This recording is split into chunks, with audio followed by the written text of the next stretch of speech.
Mr. Miyagi, he's not coming. Maybe you guys were lucky enough to have a mentor growing up, right? Dad, uncle, friend, teacher. But let's say that you didn't and Mr. Miyagi never showed up. To me, that means you have to be your own mentor. And sometimes that means pushing yourself to do tough things that you might not otherwise do. Being a mentor to yourself means learning. It means pushing yourself like a mentor would. Now, the one thing a mentor can do is give an objective perspective on things. Usually it's somebody older who has been around the block and knows what you're going through, so they can add to it and make you feel a little bit better. Unfortunately, not all of us get a mentor. And when you get old enough, it's hard to look for somebody who has the time to mentor you. I'm not saying to be too hard on yourself. That could be a double-edged sword, right?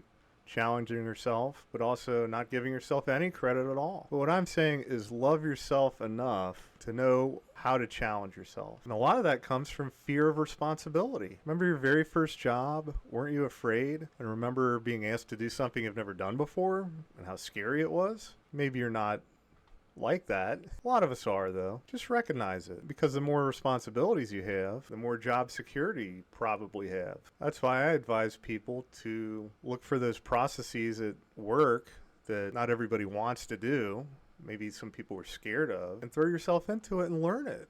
Talk to the people who do it regularly. Learn as much as you can about it through internal documents, by reading about it. And the benefit there is, if the person who does it regularly leaves, you're now the SME, subject matter expert, and you become that much more valuable to your department. The best is when you can volunteer and speak up when nobody else is doing it. That just looks all that much better for your brand. Let's say there's a list of responsibilities and you know you're going to have to wind up with some responsibility. Be the first person to volunteer.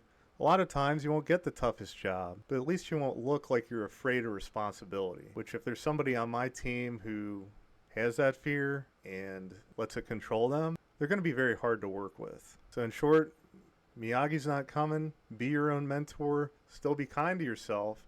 Volunteer for the tough stuff and make yourself indispensable by doing that.